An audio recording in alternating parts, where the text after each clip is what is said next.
Welcome back to wing से उड़ान। This is Pankaj Kapoor. दोस्तों, एक खुशी की बात और है आज। जैसे आज आपने देखा ही कि सुबह यूपीएससी ने अपने रिजल्ट्स को आउट कर दिया था। साथ ही आज शाम को लगभग हाफ एन आवर पहले आईबीपीएस, जिसकी फुल फॉर्म है institute of banking personal selection, उन्होंने आईबीपीएस पीओ की वैकेंसीज को आउट कर दिया है डिफरेंट बैंक्स के अंडर।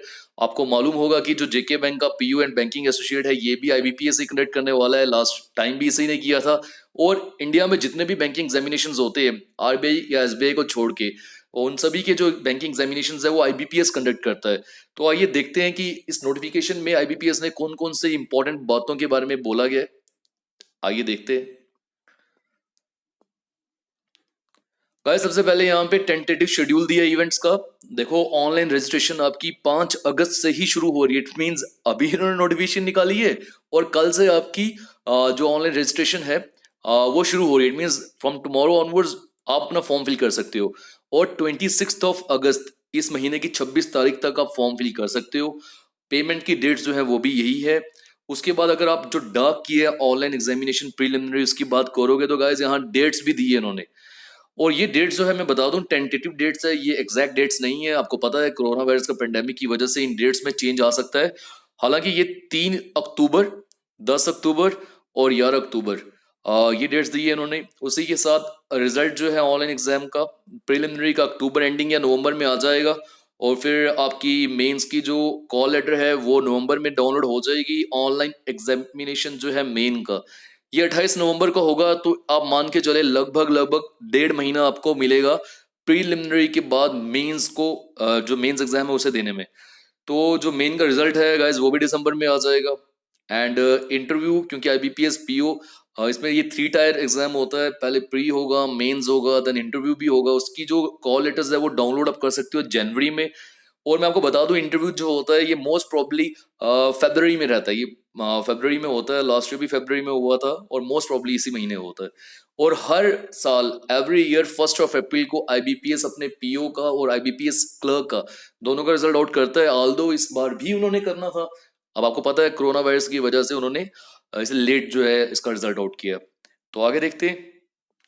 एलिजिबिलिटी क्राइटेरिया की बात की जाए तो वही जो बाकी बैंकिंग एग्जामिनेशंस में होता है कि आप सिटीजन इंडिया के होने चाहिए। हालांकि यहाँ अगर आप एक सब्जेक्ट नेपाल या भूटान के हैं उनके लिए भी है, कुछ कंडीशंस हैं।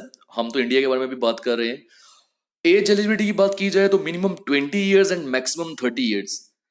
और ये जो एज आपने कैलकुलेट करनी है ये 1 अगस्त 2020, इस महीने, अगस्त के महीने 1 अगस्त तक आपकी जो भी एज हुई है वो आपकी एज मानी जाएगी यहाँ पे।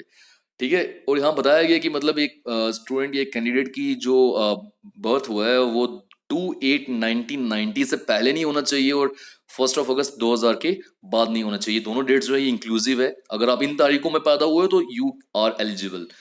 और रिलैक्सेशन जो है वो भी दी है शेड्यूल कास्ट के लिए, शेड्यूल ट्राइब के लिए। आप ये पूरी नोटिफिकेशन जो है हमारे टेलीग्राम ग्रुप से डाउनलोड कर सकते हैं। आईबीपीएस की ऑफिशियल वेबसाइट से डाउनलोड कर सकते हैं। गाइज, मैं आपको बता दूं, मैं बहुत बार देखता हूं कि स्टूडेंट जो है हमेशा पूछता है सर नोटिफिकेशन कहाँ है, हमें सेंड करें सेंड करें। आप मैच्योर हो चुके हो, आपको पता होना चाहिए कि इनकी जो ऑफिशियल वेबसाइट होती है किसी भी रिक्रूटमेंट करने वाली एजेंसी की, वहां पे हर एक नोटिफिकेशन होती है। अब वहां पे जाके ये चीजें सीखो। बड़े हो चुके हो और आपको ये चीजें आनी चाहिए। बहुत बच्चों को, बहुत स्टूडेंट्स को आती भी हैं, जिनको नहीं आती प्लीज ये सीखो, क्योंकि आने वाले समय पे आपको ये चीजें खुद करनी है। तो आगे देखते हैं। एजुकेशन क्वालिफिकेशन के बारे में तो बात हो गई। आप एक ग्रेजुएट होने चाहिए। अभी एज की बात हुई थी, एजुकेशन में बताया गया है कि एक ग्रेजुएट होने चाहिए सिंपली आप। ठीक है। A degree in any discipline from a university recognised by government of India और any equivalent qualification recognised as such by central government. तो इसी के साथ अगर हम आगे चलें तो इन्होंने ये भी बोला कि अपनी परसेंटेज जो है वो भी शो करनी है आपको। आई थिंक परसेंटेज क्राइटेरिया यहाँ रखा नहीं है इन्होंने। एंड आगे चलते हैं गाइज।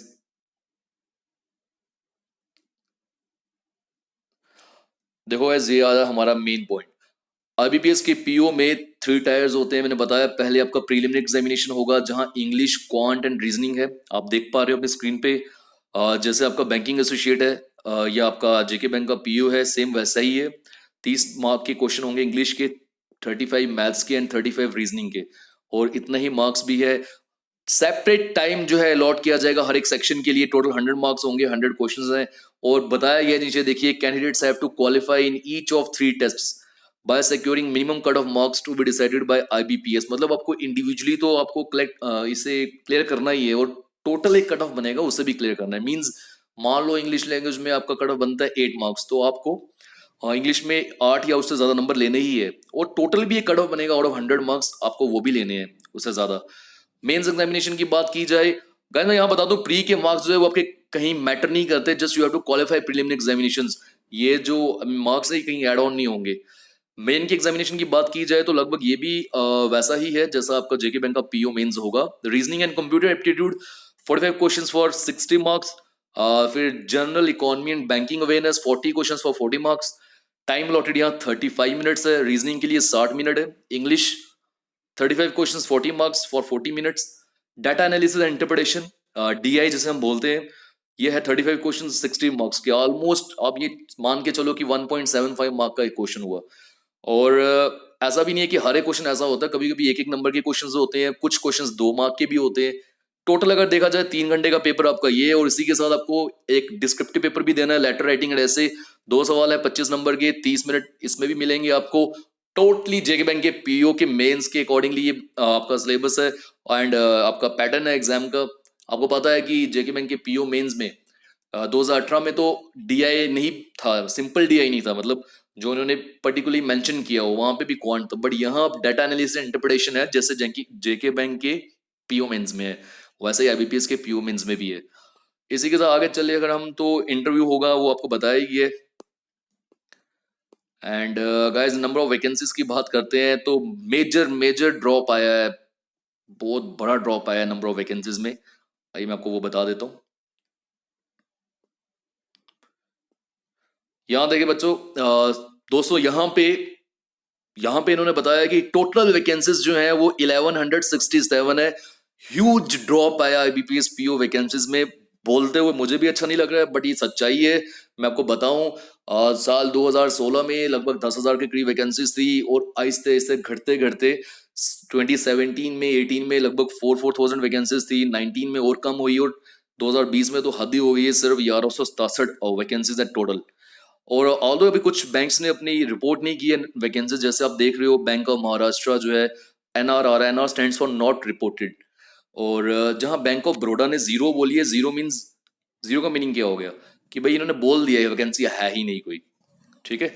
और मैं आपको एक बात बता दूं कि ये इंडिविजुअल एग्जाम भी कंडक्ट करवाता है अपना। और इसके अलावा अगर मैं देखूं, you are that is open category, only 587 vacancies respective categories में वैकेंसीज दी हुई है। और ये वैकेंसीज पहले बहुत ज्यादा होती थी, लगभग ओपन में ही 2,500-3,000 वैकेंसीज थी। तो नीचे फुल फॉर्म बताइए ना कि नॉट रिपोर्टेड, इट मींस आने वाले समय पे ये बैंक्स जो है ये अपनी वैकेंसीज को बता सकते हैं, वो वैकेंसीज यहाँ पे ऐड ऑन हो सकती है, ठीक है दोस्तों। और ये बताया इन्होंने कि आपका प्रीलिमिनरी एग्जाम सेंटर कहाँ पे होगा। हर एक स्टेट में ऑलमोस्ट है, ये देखो जम्मू एंड कश्मीर में जम्मू, सांबा एंड श्रीनगर, यहीं पे हमेशा आईबीपीएस जो है वो सेंटर्स बनाता है अपने। तो इसी के साथ अगर हम आगे देखिए, फॉर्म भरने का जो मेथड है वो बताया गया है, आप देख सकते हो सेल्फ डिक्लेरेशन फॉर्म भी है। गाइस यहाँ पे एक इंपॉर्टेंट पॉइंट है, मैं आपको बता दूं, सेल्फ डिक्लेरेशन फॉर्म में बोला हुआ है कि we are concern about your health safety and hygiene, वो कंसर्न है। और बेसिकली मुझे लगता है ये गाइडलाइंस दी है जो कोविड-19 की वजह से। देखो बोला भी है गया, I have not been in close contact with a person suffering from कोविड-19, की आप किसी भी कोविड-19 के पर्सन जो सफर कर रहा है उससे उसके कांटेक्ट में नहीं आए हो, और ना ही आप मैंडेटरी क्वारंटाइन में रहे हुए हो, और भी बहुत सारे हैं आप देख सकते हैं इसे। तो आई थिंक अभी आपको ये पूरी नोटिफिकेशन जो है वो समझ आ चुकी होगी। तो दोस्तों ये थी आईबीपीएस पीओ की नोटिफिकेशन। आने वाले समय पे आप आईबीपीएस के क्लर्क की जो नोटिफिकेशन है उसे भी देख सकते हैं, आमतौर पे वो भी लगभग सितंबर के करीब आ ही जाती है। तो अब मैं आपको बोलूंगा आपको ये फॉर्म भरना चाहिए या नहीं। बहुत सारे स्टूडेंट्स का एक सवाल होगा, मैं क्लियरली बोलूं, yes you have to apply for this form और for this examination. Why? Because same totally वैसा ही जैसे जेके बैंक के पीओ या बैंकिंग असिस्टेंट का एग्जाम है। अगर मैं बात करूं प्रीलिमिनरी की, अगर पूरे एग्जाम की बात की जाए तो जेके बैंक के पीओ का एग्जाम भी बिल्कुल ऐसा ही है, सिलेबस सेम है, तो क्यों नहीं अप्लाई करना? बिल्कुल अप्लाई करना चाहिए। इवन आपको काफी प्रैक्टिस हो जाएगी, आपको पता चलेगा कि किस तरह से यहाँ पेपर पूछा गया है, क्योंकि ये एग्जाम आपका जेके बैंक के पीओ या बैंकिंग असिस्टेंट से पहले ही होना है।